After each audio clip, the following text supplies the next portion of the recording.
Well, hello and welcome back to the Andrew Eborn Show. I'm joined yet again by Errol Musk, and we were talking about Johnny Bradbury. Talk to me about his case.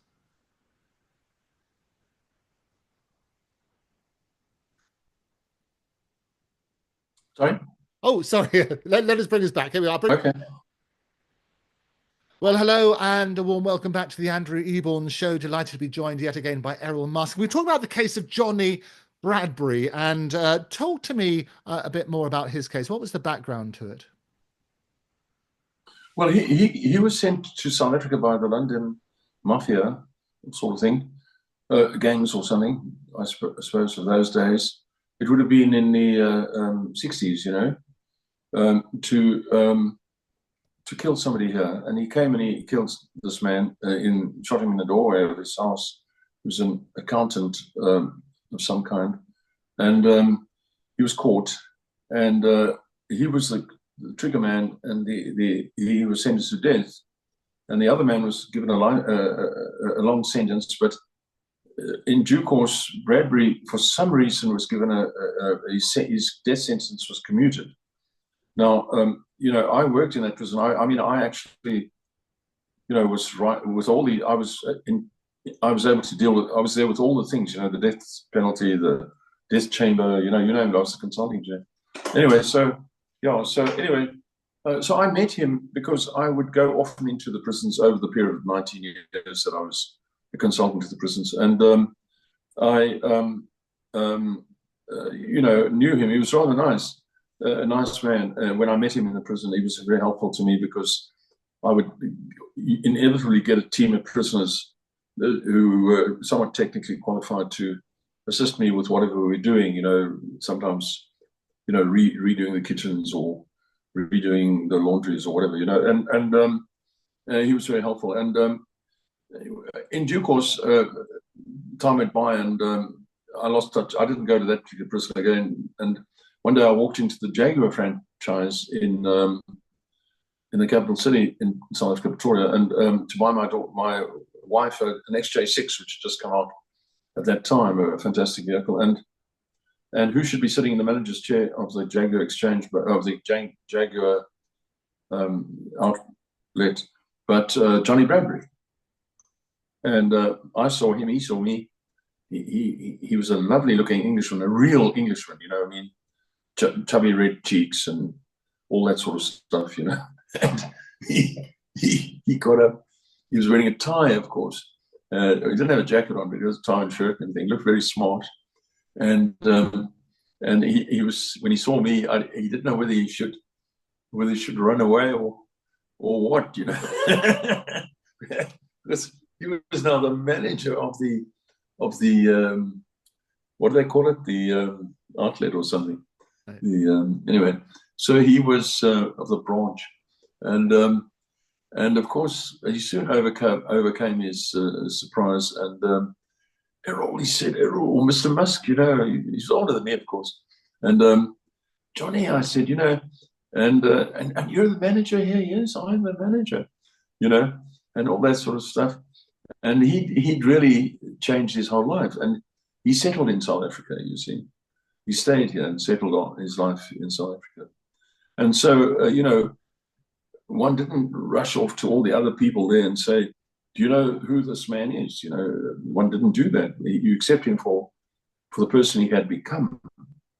And, he was a wonderful person, really. Of course, the things he did are terrible. I mean, I wouldn't have been able to do that.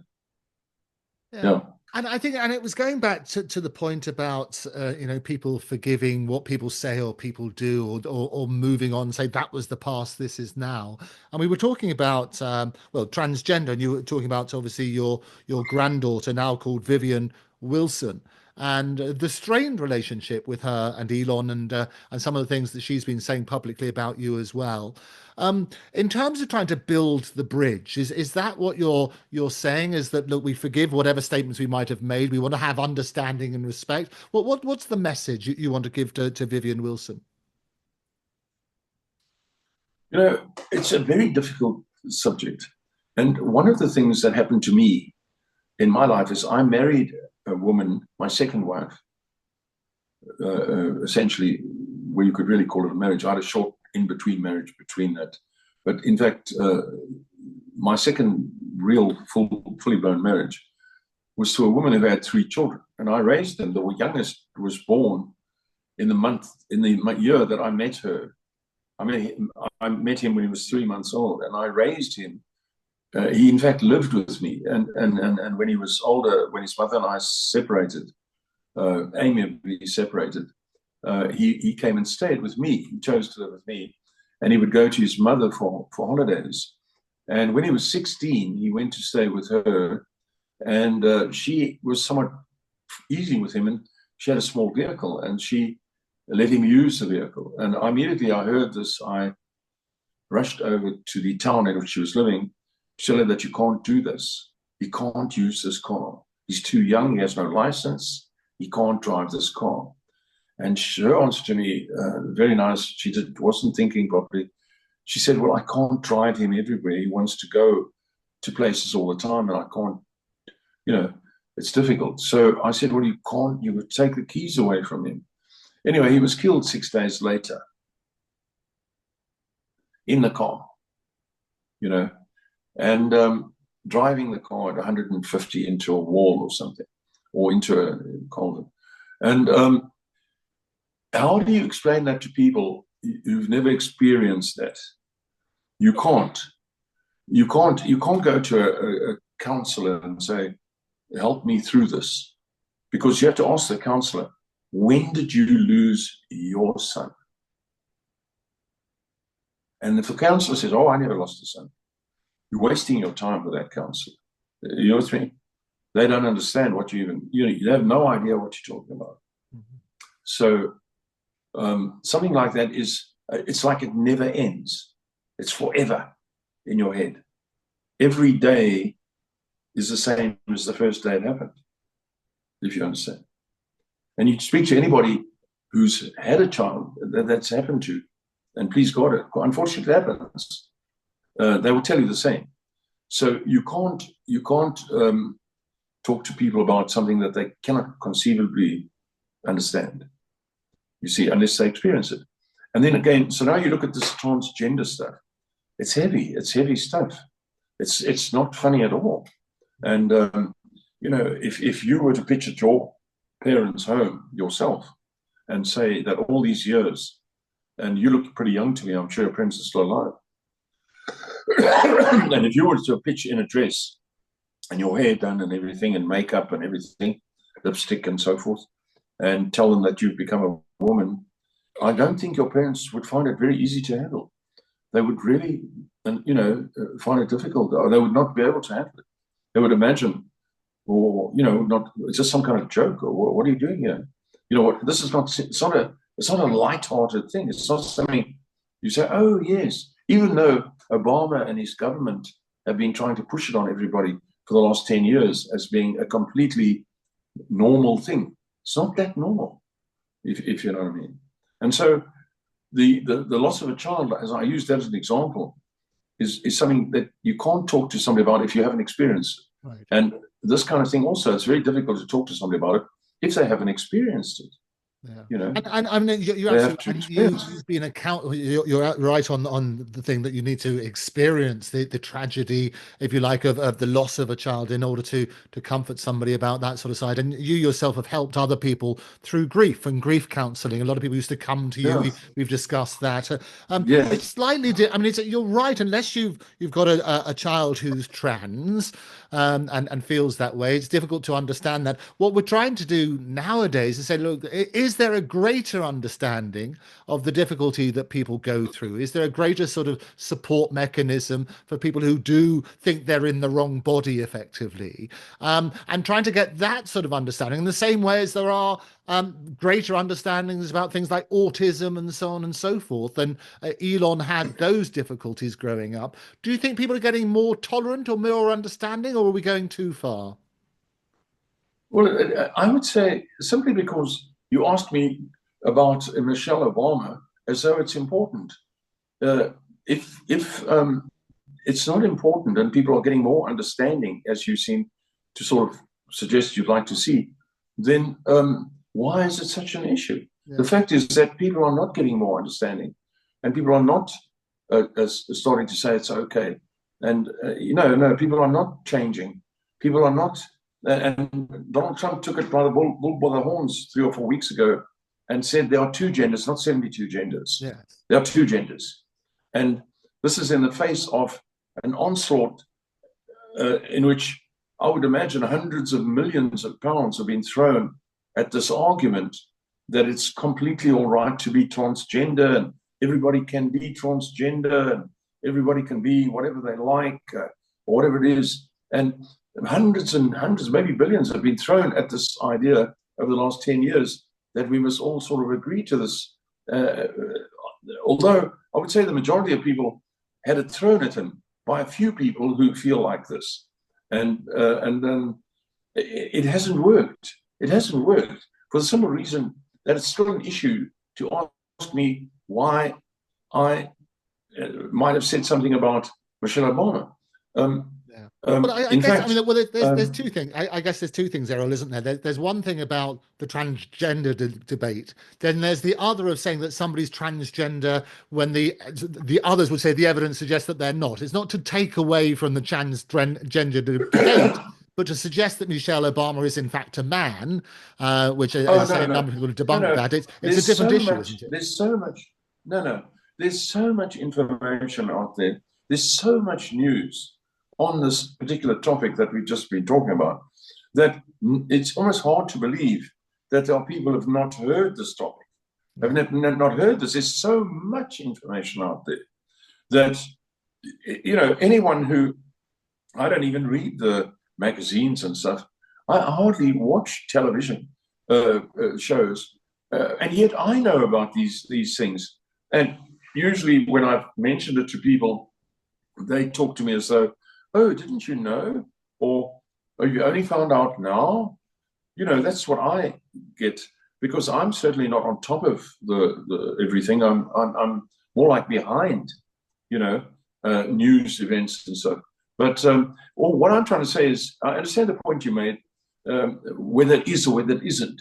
But why is it, based on the huge effort, and which is at a government level, so much effort has been thrown at everyone to come to persuade them that this is not even an issue to worry about, to even think of. I mean, your child can decide at the age of 5 whether I want to be a boy or a girl. It has been thrown at us, and that you as a parent have no say in it lately, or it was going for a long way in that direction, that the school can keep from you the fact that your child told the teachers, I prefer to be a girl. And the parents don't need to know. And they actually enacted legislation to that effect.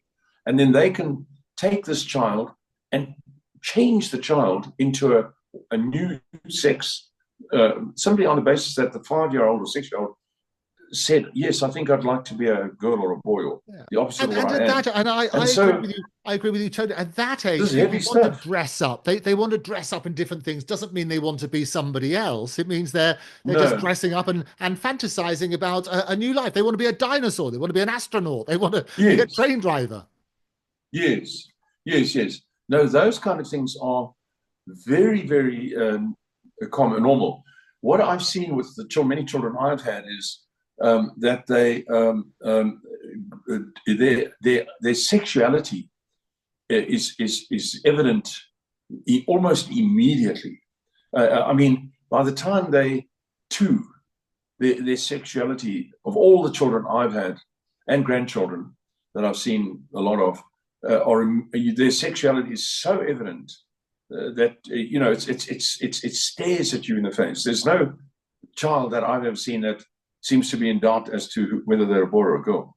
And by the time they reach the age of 6 or 7, I mean, any parent will tell you, oh boy, you can bring your daughters to come and spend the afternoon. I'll look after them with pleasure. They'll watch TV, play a few games and stuff, and sit on the carpet. But please don't bring your 7-year-old sons or boys, because I'm a wreck after they're That's the difference. You see, there's a big difference between boys and girls. They are different. Yeah. Yeah. Yeah, and I think absolutely, and I think the understanding we're getting, Errol, is that there are, however, some people who genuinely feel they're in the wrong body, and you're right, whether that's brought up to them at school and so on and so forth. And it's, I mean, that Vivian Wilson has spoken very publicly about this. She does feel that she's in the wrong body, and as a result, transitioned. I think going back to Michelle Obama, though, and as I say, it's a slightly different thing because that absolutely says and it's been debunked by Reuters and Snopes and Polyfact and Well, that's fine. AFP. And that's what they say. And some of the evidence that people quote, and I did look at this myself, and I say it's important to have a look at it. There was an image from 1991 Christmas photo with Barack Obama. Apparently, that was digitally altered to exaggerate masculine traits, and the originals, which they've dug up, shows no such features. I also looked at it. The Illinois State Board of Elections denied producing any voter record labeling her male, calling such documents fraudulent. And also, her life as a woman is well documented. She grew up female, as confirmed by childhood photos she shared. She gave birth to two daughters, Malia and Sasha, via IVF, a process that requires a uterus, which obviously transgender women typically lack. And no official records, birth certificates, school documents, or medical history indicate she was ever male. That's the evidence on that side. What are your views on that evidence? Well, if it's that important, which apparently it is now, all of a sudden, well, then then I'm wrong, obviously. But I don't think I'm wrong. No, I don't think I'm wrong. It's good. As I say, we look at the evidence, and I think it's important on that sort of side. But it's such a big debate, and I think there's some things which people are very clear on. I think it's wrong that children should be sexualized in any way when they're growing up. I think the Yeah. labels, as I say, people experiment. They dress up. They want to be dinosaurs. They want to be astronauts. They want to be encouraging on that sort of thing. To say that you're in the wrong body when you're a really young child is just wrong, isn't it? You can preach about acceptance and tolerance and respect and love would be a great thing to teach people about, wouldn't it? Well, yes, but I've never seen anybody like that, so I wouldn't know. I've never ever seen anybody who seemed to be in the wrong body.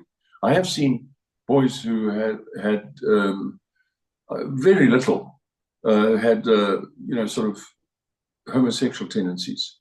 I have seen that. But when I say not, no, no, that's not quite right. Sorry, I take that back. I've seen boys who seem to be effeminate, if you know what I mean.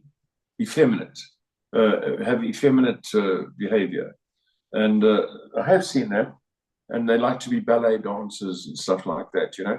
But I've never really come across anybody my own age and all that sort of, as I grew up, who was like out and out, sort of homosexual. I've never come across it. Never.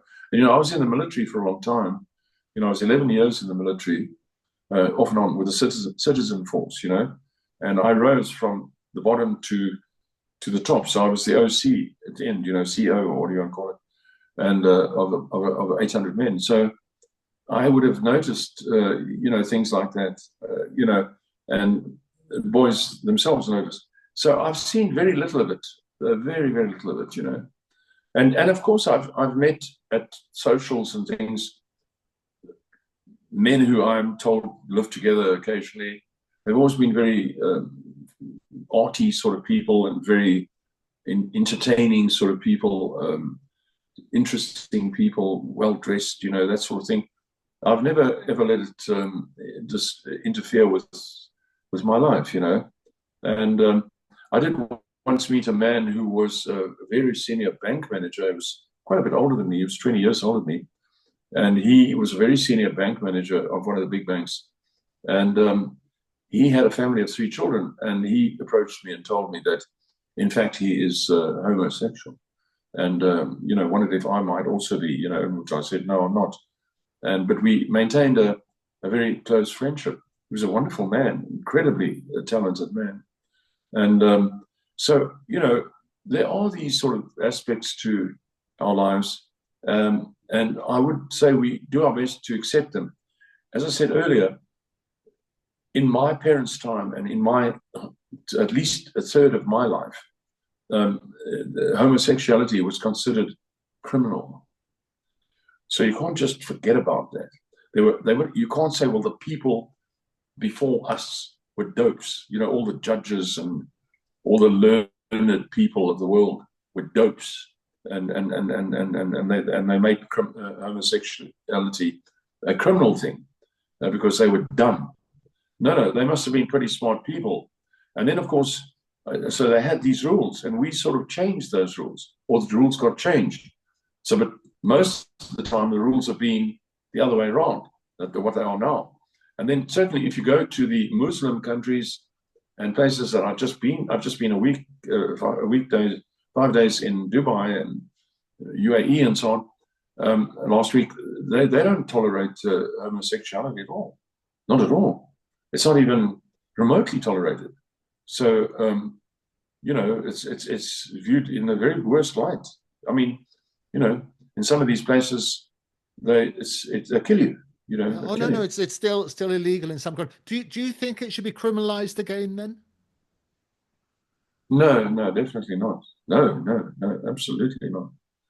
No. But I am concerned about, you know, I read about your churches there. You know, certainly we've seen it in other churches as well, I suppose.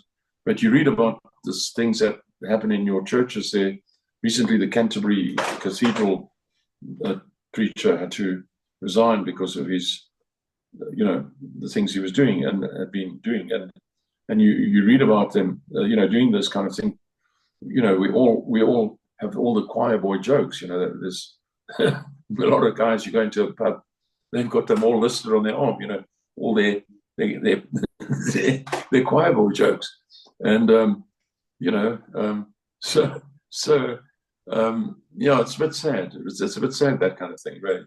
Yeah, and I think this is the point, and a lot of people, and this is, as I say, what I love about our conversation is give a chance for you to express what your real views are, but to avoid the labels, because some people listening would turn around and say, well, is Errol Musk, is he homophobic? What would your answer to that be?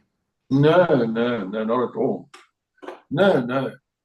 I've had too many friends like that would tell you that I'm anything but I'm not homosexual. So it means that when I've had people of that persuasion who approached me and sort of spoke to me, and I've had some of them say to me, "But you look like you could be," and all that sort of stuff. You look like you could then be. I say no.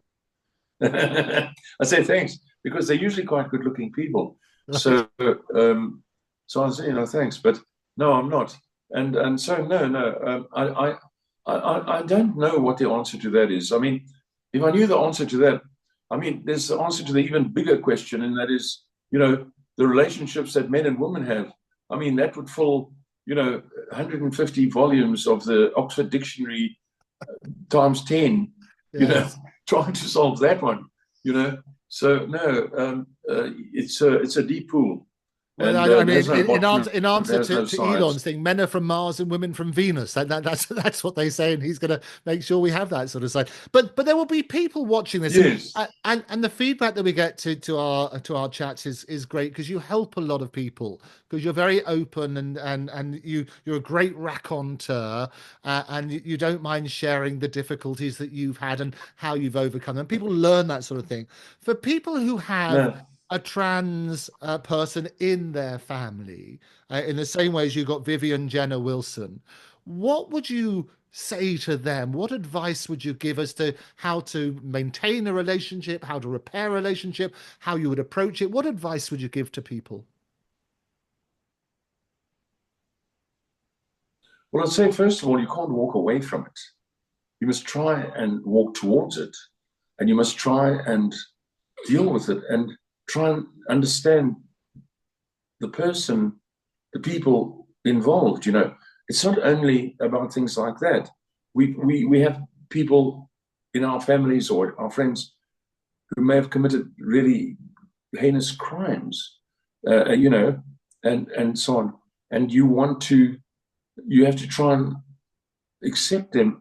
I mean, I, for example, would never, after what I've seen in my life in the prison department with capital punishment, I would never, ever agree to capital punishment, ever. You follow me? But I've had to see a lot of terrible things. And at the end of the day, you have to try and meet each other and put these crazy things we've got behind our ears at rest. The mind is forever trying to cope with these things and trying to understand and trying to come out of it, on the with air, come up for air.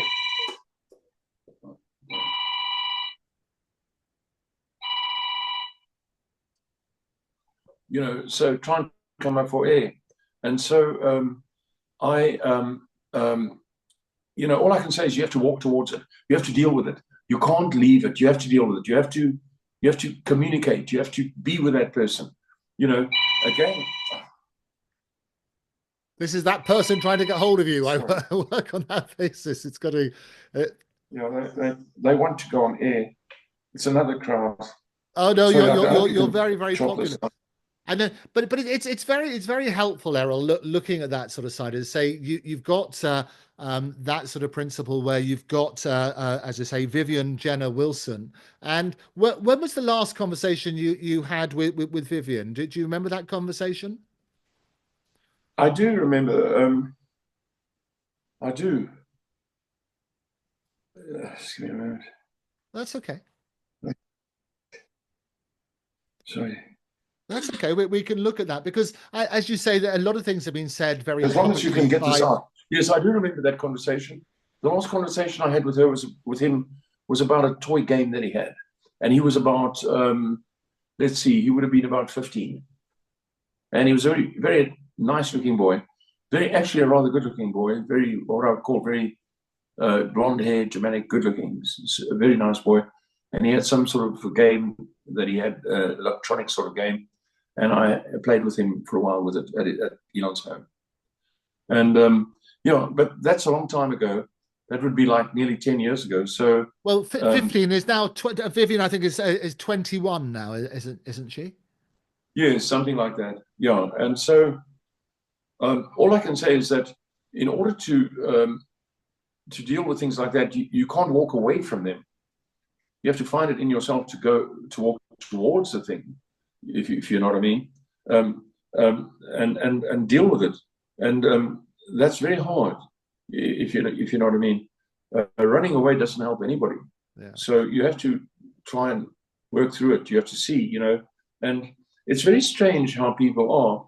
I've done quite a lot of yachting, as ocean sailing. That's to speak. Where on one occasion I was at sea where we don't see land for like over a month, So you're at sea for a long time, and in a very small confined place, and you find that little things that used to niggle you about somebody that was on the trip with you just become totally irrelevant because you're trying to survive, right. And so little things become totally irrelevant. It's only when you've got the luxury of time and comfort that enables you to start worrying about things that would otherwise, when your life's at stake or whatever, you wouldn't even give it a second thought, if you know what I mean. And so, yeah, it all depends. A lot of the time, when we do make a great issue about things, it's because we've got the comfortable position to be able to do that. We're in a position of comfort and good position to be able to afford to be able to be all nasty or whatever with each other. But when things are difficult and everything's on the line sort of thing, you forget about things like that. Your worst enemy would become your best friend. And I think it's so right to put things in perspective. And I'm very much, I like the idea of trying to resolve any conflicts and look for the sort of common ground on that sort of basis. And a lot of that comes from jaw, not war, and understanding. And that applies politically. It applies on the global geopolitical stage with the different wars and so on and so forth. A lot of it's to do with compromise and walk a mile in somebody else's moccasins. Yes, walk a mile in somebody else's shoes. Yes, absolutely. We can. There's a lot of stuff that you can use to look at this kind of thing. But again, I come back to losing a child.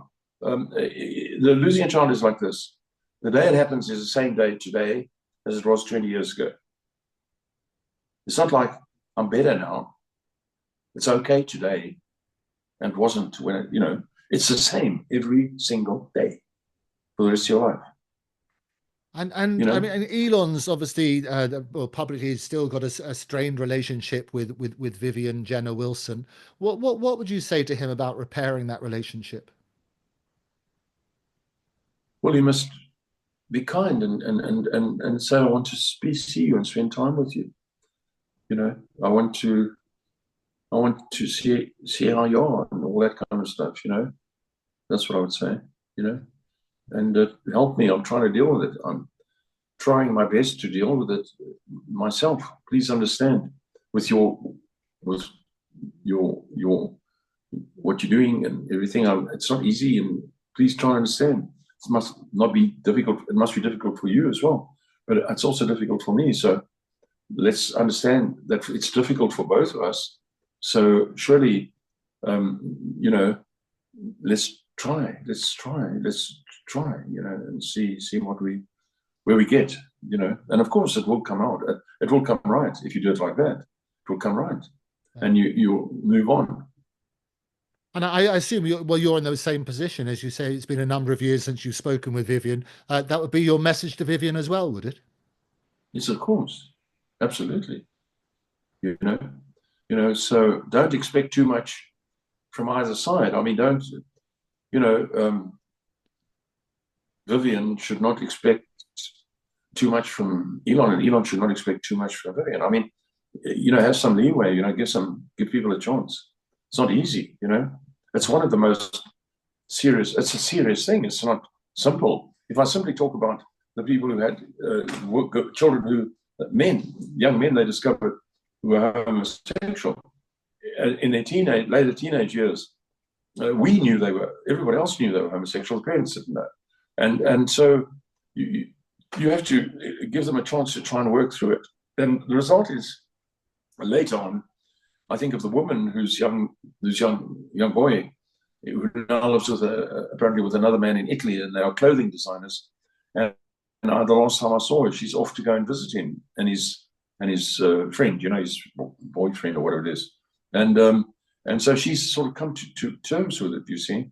But it's not what you want to hear. It's not ideally what anyone would want, I would say. It's not as much as the government's trying to throw hundreds of millions of pounds at people to try and get people to think that it's normal. It's everyday normal. Well, it's not. It's just not everyday normal. It's not. It's not normal. And it wasn't in my time when it was criminal. So at least give everybody else a chance to come to terms with it, to fully comprehend what you're talking about. Yeah. And I think, as you say, is that's the lesson for everybody. Is just try to understand. It's difficult for everybody in the conversation, but try to find a positive way forward. It's easy to talk. It's easy to talk. Talk's cheap. Talk's cheap. Anyway, yeah. Errol, a pleasure as always. Thank you so much for joining me. I look forward to having you back on the show very, very soon. Okay. Take care. Bye bye.